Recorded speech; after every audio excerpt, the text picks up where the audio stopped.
देवउठनी एकादशी 12 नवंबर 24 मंगलवार। 11 नवंबर 2024 सोमवार सायं 6:46 से 12 नवंबर मंगलवार सायं 4:04 तक एकादशी है। उदया तिथि के अनुसार उपवास 12 नवंबर मंगलवार को रखा जाएगा। देवउठनी एकादशी के दिन भगवान विष्णु को इस मंत्र से उठाना है। उत्तिष्ठ उत्तिष्ठ गोविंदा, उत्तिष्ठ गरुड़ ध्वजा, उत्तिष्ठ कमलकांत, त्रिलोक्यम मंगलम कुरु। इस दिन ओम नमो नारायणाय का जाप मोक्ष की प्राप्ति कराता है। देवउठनी एकादशी के दिन प्रातः स्नान करके भगवान विष्णु का ध्यान करते हुए व्रत का संकल्प लेते हैं। पंचामृत से अभिषेक करें। पूजा में तुलसी के पत्तों का विशेष महत्व होता है।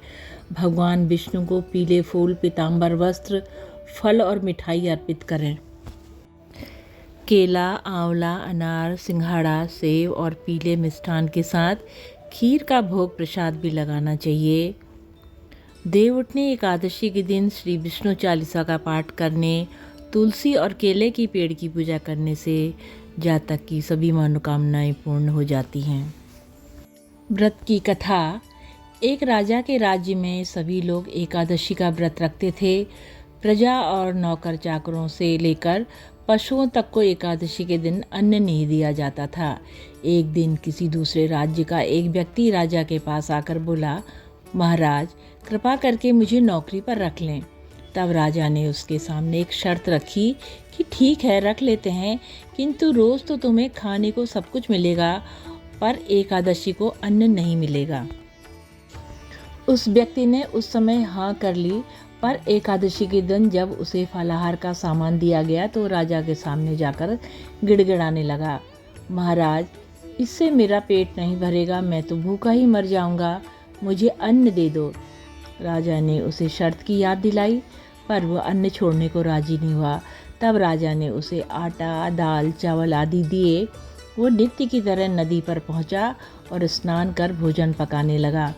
जब भोजन बन गया तो वो भगवान को बुलाने लगा, आओ भगवान आओ, भोजन तैयार है। उसके बुलाने पर पीताम्बर धारण किए भगवान चतुर्भुज रूप में आ गए और प्रेम से उसके साथ भोजन करने लगे। भोजन आदि करके भगवान अंतर्धान हो गए और वह अपने काम को चला गया। 15 दिन बाद जब अगली एकादशी को वो राजा से कहने लगा कि महाराज मुझे दुगना सामान दीजिए, उस दिन तो मैं भूखा ही रह गया। राजा ने कारण पूछा तो उसने बताया कि हमारे साथ भगवान भी खाते हैं, इसलिए हम दोनों के लिए ये सामान पूरा नहीं होता। ये सुनकर राजा को बड़ा आश्चर्य हुआ। वो बोला, मैं नहीं मान सकता, भगवान तुम्हारे साथ खाते हैं। मैं तो इतना व्रत रखता हूँ, पूजा करता हूँ, पर भगवान ने मुझे कभी भी दर्शन नहीं दिए। राजा की बात सुनकर वो बोला, महाराज यदि विश्वास न हो तो साथ चलकर देख लें। राजा एक पेड़ के पीछे छिपकर बैठ गया। उस व्यक्ति ने भोजन बनाया तथा भगवान को शाम तक पुकारता रहा, परंतु भगवान न आए। तब वह प्राण त्यागने के उद्देश्य से नदी की तरफ बढ़ा। प्राण त्यागने का उसका दृढ़ इरादा जान शीघ्र ही भगवान ने प्रकट होकर उसे रोक लिया और साथ बैठकर भोजन करने लगे। खा पीकर वे उसे अपने विमान में बिठाकर अपने धाम ले गए। ये देख राजा ने सोचा कि व्रत उपवास से तब तक कोई फायदा नहीं होता जब तक मन शुद्ध न हो।